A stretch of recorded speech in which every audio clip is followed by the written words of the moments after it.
Here's my favorite Rosh Hashanah story. I know it's a favorite of some of yours from years past. It may or may not be a true story. I can't remember where I read it or heard it, and I have never been able to find it again, even with the help of Google or Siri. But I really want it to be true. It's the story of a rabbi who wanted to teach his congregation about the spiritual work of the high holidays, that time between Rosh Hashanah and Yom Kippur, which is the time for making amends, the time for the work of atonement, for trying to set things right in our relationships, including in our relationship with ourselves. In Hebrew, this process is called teshuvah, turning. And it's about asking for forgiveness from the people we may have hurt in the past year and offering it to those who may have hurt us so that we aren't carrying the weight of that hurt into the new year. But teshuvah is about more than asking for and offering forgiveness, as huge as that is. It's also about letting go of whatever we're holding on to that we no longer need or perhaps never did need.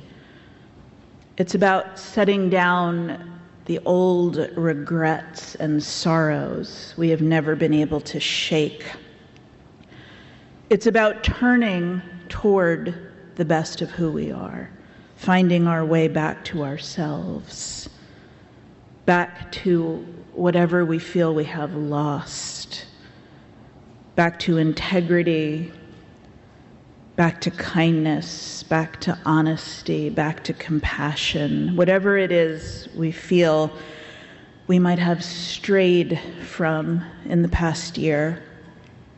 And teshuvah is about restoration, which is not starting over, which I'm not sure we really can do, because here we are, right in the middle of our messy, beautiful, complicated lives. But restoration, repair, patching things up, mending what can be mended, and letting go of what cannot. That is almost always possible. Though it may not look the way we thought it would, it probably won't look the way we thought it should. Because restoration, at least in my experience, usually involves letting something go. So anyway, back to the story.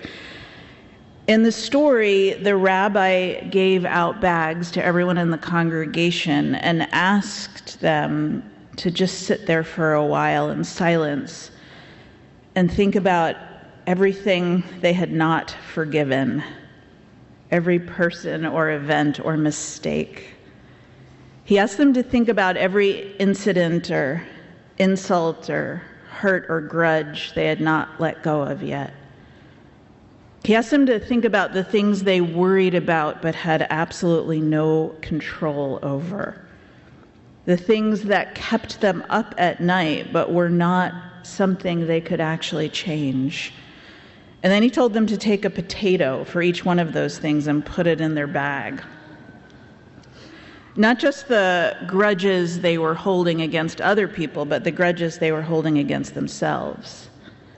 The old shames, old secrets, the private or public mistakes they'd never forgiven themselves for. The rabbi told them to put a potato in the bag for each one of those things as well.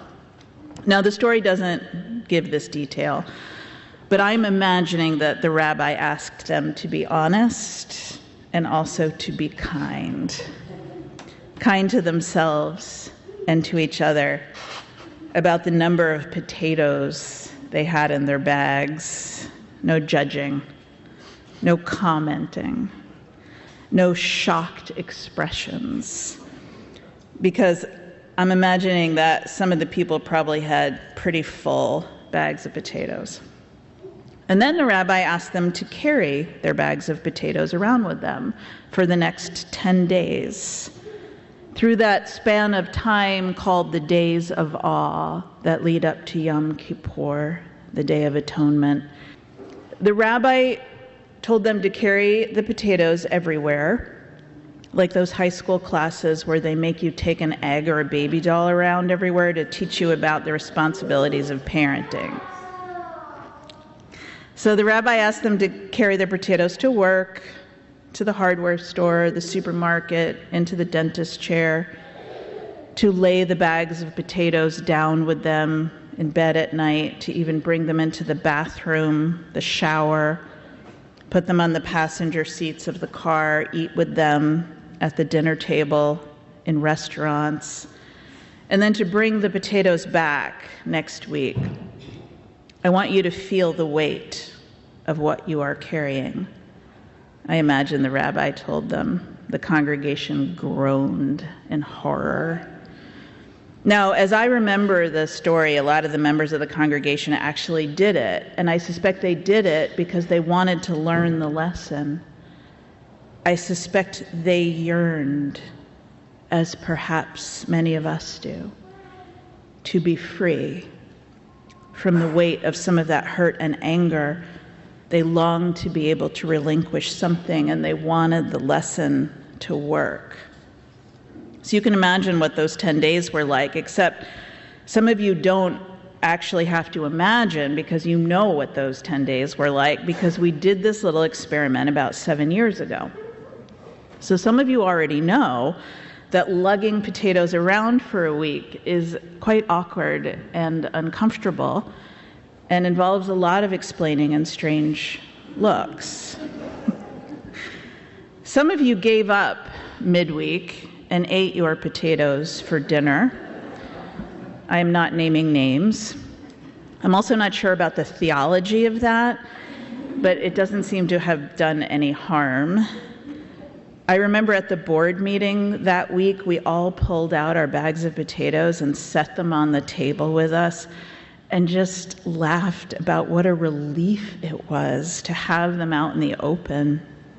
I ended up with a way bigger bag of potatoes than I expected or wanted because I kept finding potatoes that had been left around the church. I'm not sure if this was on purpose or by accident, but I felt like I needed to adopt those strays, so I put them in my bag.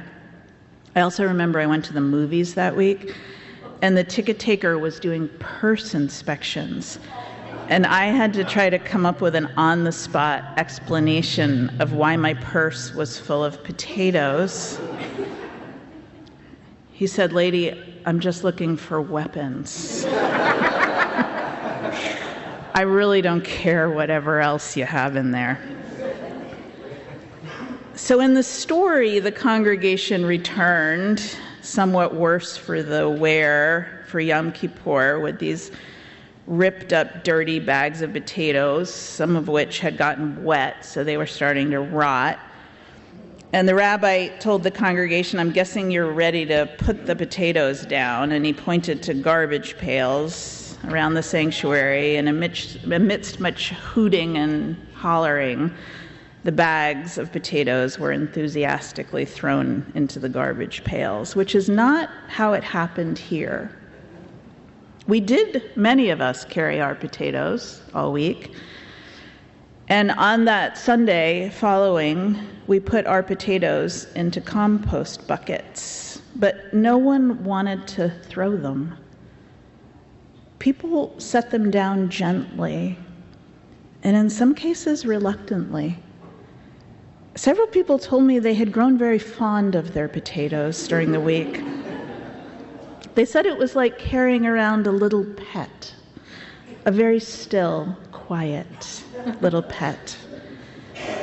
People said they had forgotten what the grudges and hurts were that the potatoes actually stood for, that carrying the potatoes had somehow changed something, which is precisely the point. That is the power and the promise of the Jewish high holidays and why I always want you to experience them. Because every year, they give us a chance to set our potatoes down. Every year, we get a chance to set down some of the weight of the hurt, the weight of the unresolved and the unresolvable, the weight of the not yet forgiven or never will be forgiven.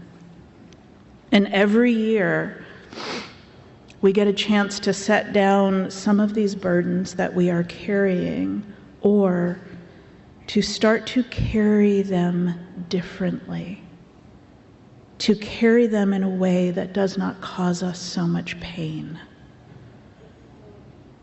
Every year there is this new invitation to let go of something that is not life-giving, so that we can turn toward what is. So as you may have already suspected, we're going to do it again this year. Or at least I am inviting you to now. You may have guessed that the piles on the windowsills of potatoes and paper bags are not an odd holiday autumnal decoration. They're actually for us to take and carry until next Sunday, because I want you to feel the weight of what you carry and how it might change you to really pay attention to it. I want you to understand in more than words how you weigh yourself down. I want you to feel it and experience it. So think about what you yearn to let go of. Think about what you need to let go of.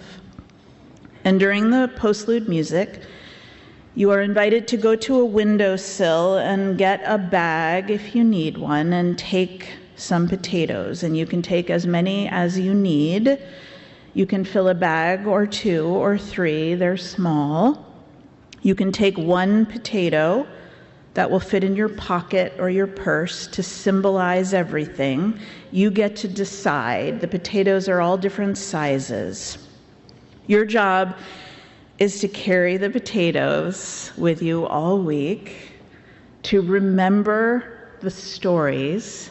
You're welcome to email me with your potato stories, and bring them back here next Sunday when we will set them down. Now, I'm guessing the more seriously you take this challenge, the more uncomfortable it will be.